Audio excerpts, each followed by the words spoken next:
I have a separate video in which I shared how to make the patterns for this blouse. I worked through how I divided the front and the back bodies into these panels, and also how I made this ruffled sleeve design that sits into the dart seam on both sides of the front and the back. I also show how to make the front and the back facing. So if you haven't seen that tutorial already, I'm going to be linking it in the description box down below, so make sure to go check that out to see how I made all of these patterns that I'm going to be working with in this video.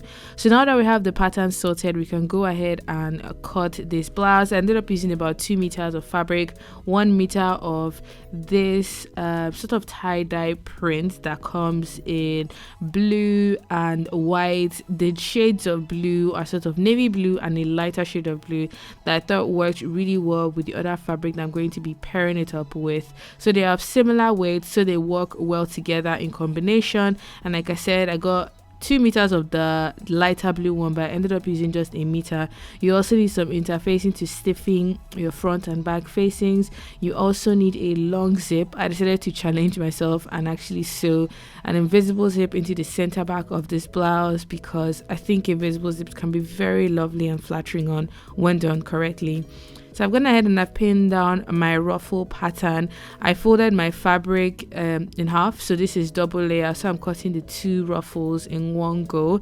As you can see, I'm just going in here to cut out the inner curve, so I have my pieces ready to go. Remember to cut any necessary notches in place so you know what parts fit into what part of your garment. I'm just going in here to cut out my main body of the blouse in this lighter blue material.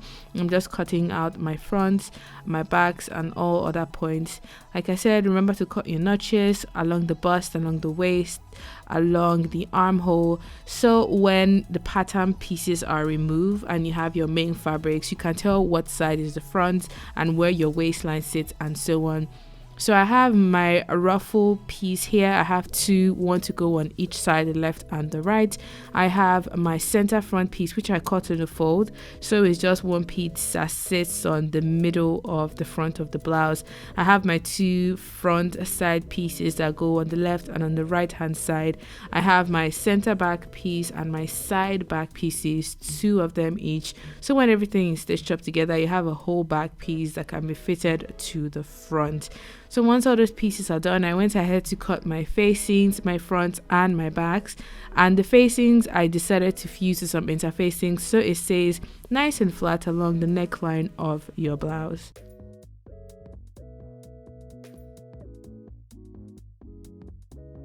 Once you've cut out all your pieces, you can go ahead and overlock all the raw edges. Because this blouse doesn't have a lining, you need to have the inside of your garment looking really nice and neat. So I'm just going ahead to overlock the bottom or the hem of the ruffle piece. I did this for the left and for the right side. I'm also going ahead to overlock the bottom of my facing, since I'm not going to have a lining being attached to it. Remember to overlock your other pieces as well, so when you start sewing, you don't have to think about overlocking afterwards. So I've just grabbed my mid center front piece and we're going to be pinning together the shoulder points. Remember that we divided your front into 2 panels, so I'm joining the shoulder of this mid front panel to the shoulder of the mid back panels, like so.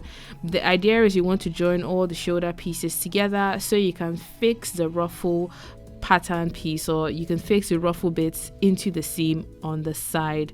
So I'm just going in here to join the side fronts to the side backs along the shoulder. I just like to pin things first before taking them to the machine to sew, because then they just stay in place until I'm actually ready to stitch them together. So I'm just sewing on the 1 centimeter seam allowance, remembering to do my back stitch at the beginning and at the end to secure my seam. And this is optional, but I'm just going ahead to overlock those shoulder seams that we just did, so nothing starts to unravel when I wear this blouse over time. So next up, I'm folding the ruffle hem by 1 centimeter and sewing, and because this is a circular edge, just take your time when you sew it, because you'll be folding gradually as you stitch along. It's not straight, so it's not exactly very easy to fold and get sort of like an even seam across the whole thing. So just take your time doing this. You can pin it down if you want to before you sew, but I just found that sewing folding and sewing worked for me, and afterwards I went ahead to press all of my seams to relax the stitching. So now that we have our shoulders joined, our ruffle hem stitched, we can fix the ruffle into that side seam on the blouse. So I'm starting from the shoulder point here, and I'm just pinning down the front like so. It's not a straight edge, so you have to sort of do it in bits to ensure that you straighten it out as much as possible into this seam or this edge here. So when you are sewing this piece into this seam, you are sure that you're catching the edge of the ruffle into that seam of the blouse. So now that we've done this particular layer here, I've done all the way to the front, I'm going to pin in the back as well, and then we can sandwich this ruffle edge in between, you know, this middle and this side panels that we've joined up the shoulder.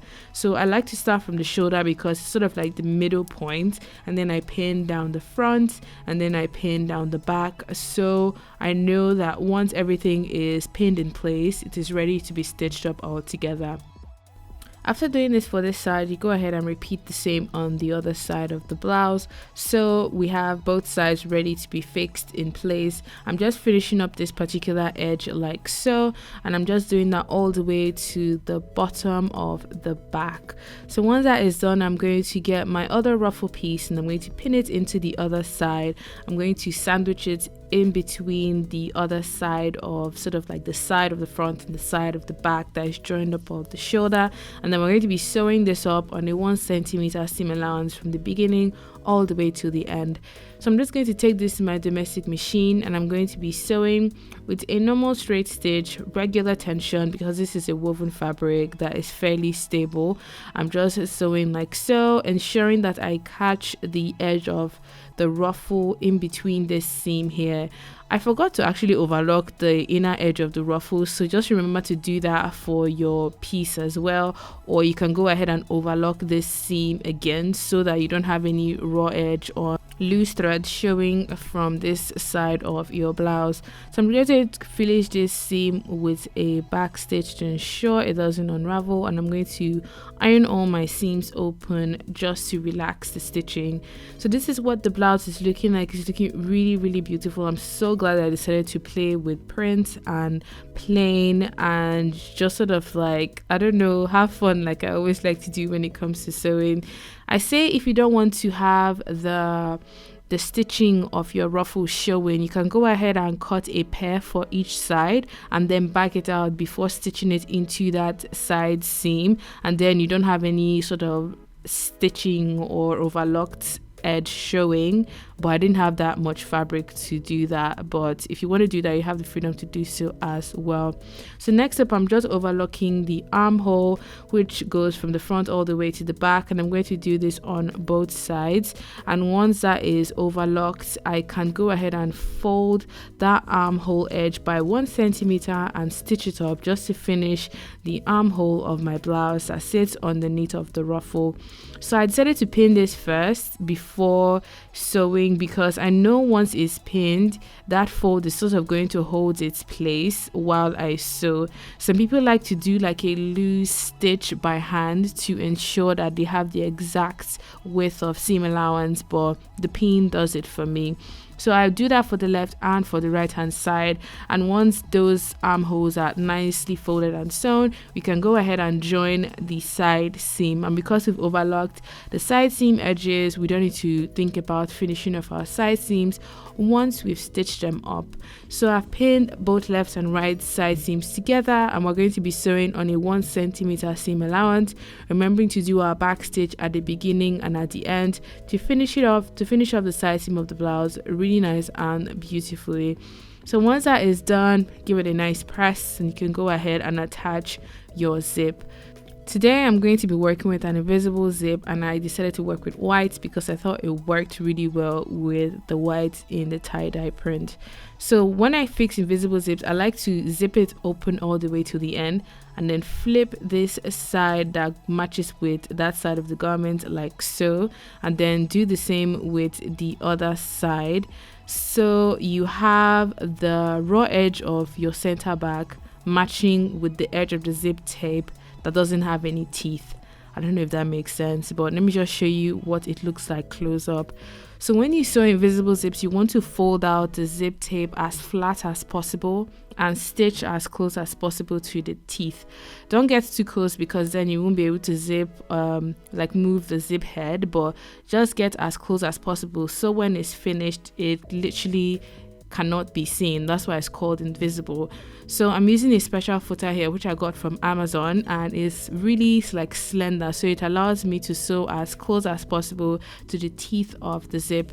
So when I get to the end, I sew all the way to the bottom, and then I start from the bottom for the other side of the zip, and then I just open up the zip as much as possible, so as close as I can to the teeth, but not too close, and just ensure that you are matching the edge of your garments to the edge of the zip tape, so you have even seam allowance from the beginning all the way to the end.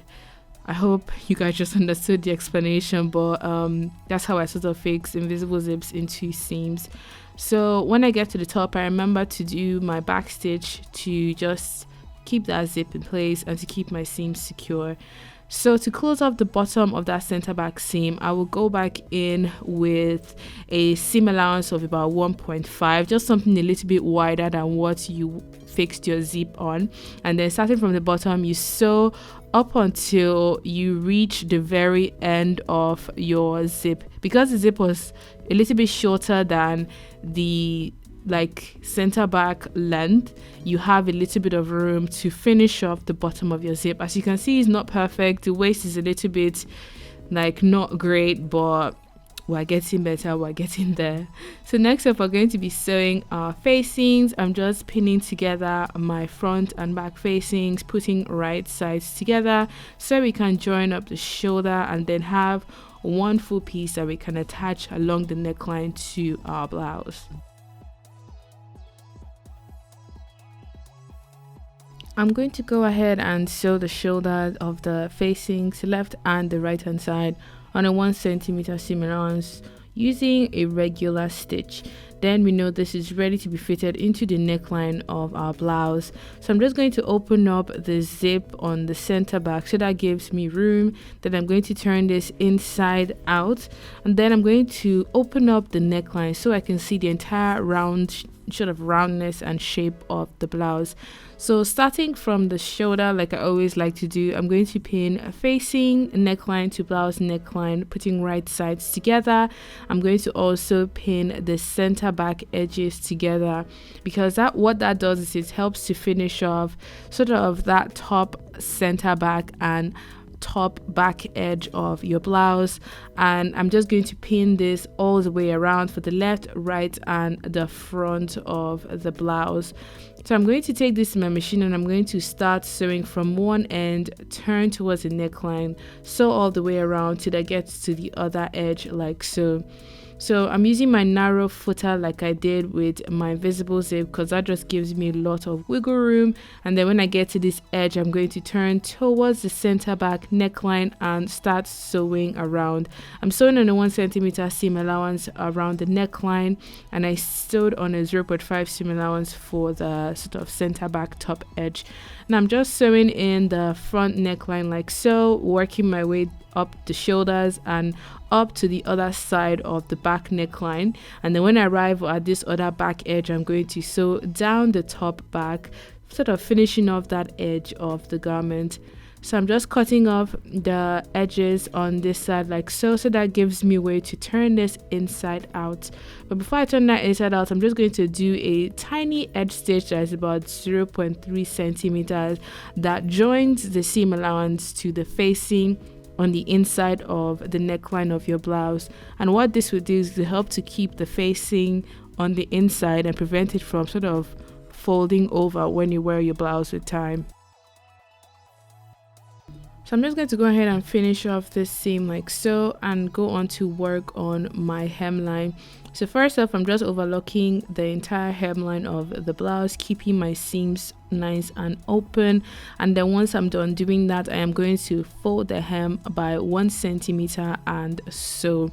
So I'm sewing on a 1 centimeter seam allowance for my hem. You can decide to make your hem allowance even wider. Just remember to do that on your pattern before making this sort of action on your main blouse hem. So this is what the finished blouse looks like. It turned out really lovely. It's perfect for the warm season coming ahead, and it's something that I look forward to styling when I'm on holiday. If you did enjoy this video, make sure to give it a thumbs up, comment on your thoughts and ideas down below. If you do recreate this, feel free to tag me on social media and share with your family and friends. And until my next video, have a good morning, afternoon and evening wherever you are. If you would like to support the work that I'm doing here on YouTube and to help me to keep making videos, make sure to check out my Patreon account. You get early access to my videos, and you also get to see my bi-weekly WhatsApp video in which I share what I'm currently working on, inspirations, and have your say in what videos I will actually put up on YouTube. I'll leave a link down below for anyone who's curious about how to support Kim Dave, and I will see you guys over there.